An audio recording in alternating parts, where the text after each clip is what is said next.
தமிழக சட்டப்பேரவையின் 2ஆம் நாள் அமர்வு தொடங்கி நடைபெற்று வரும் நிலையில் அதிமுக உறுப்பினர் கையில் கருப்பு பேட்ஜ் அணிந்து கூட்டத்தில் பங்கேற்றுள்ளனர். மேலும் விவரங்களை எமது செய்தியாளர் ரமேஷ் வழங்க கேட்கலாம். ரமேஷ், என்ன காரணம்? முழு விவரங்களை பதிவு பண்ணுங்க.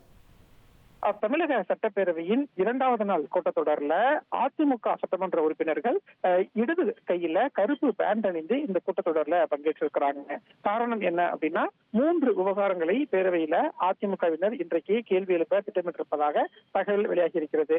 ஒன்று, கரூர் சம்பவம்.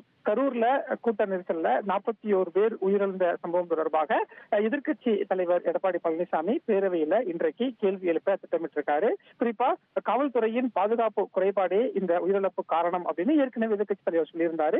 இந்த சூழல்ல அந்த விவகாரத்துக்கு கண்டித்தும் கருப்பு பேண்ட் அணிந்திருக்கதா சொல்லப்படுகிறது.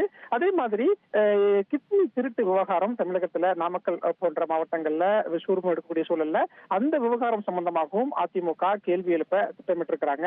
சட்டம் ஒழுங்கு விவகாரம், இருமல் மருந்து, அதாவது காஞ்சிபுரம் மாவட்டம் சுங்குவாச்சத்திரத்துல தயாரிக்கப்பட்ட இருமல் கோல்ட்ரிஃப் என்கிற இருமல் மருந்து தயாரித்து வடமாநிலங்கள்ல 21 பேர் உயிரிழந்த சம்பவமும் ஒரு அதிர்ச்சியை ஏற்படுத்தியிருந்த சூழல்ல அந்த விவகாரம் சம்பந்தமாகவும் இன்றைய பேரவையில அதிமுகவினர் கேள்வி எழுப்ப திட்டமிட்டிருக்காங்க. இதையெல்லாம் முன்வைத்துதான் இந்த பேரவை கூட்டத்துல அதிமுகவினர் கையில கருப்பு பேண்ட் அணிந்து பங்கேற்றிருக்கிறாங்க.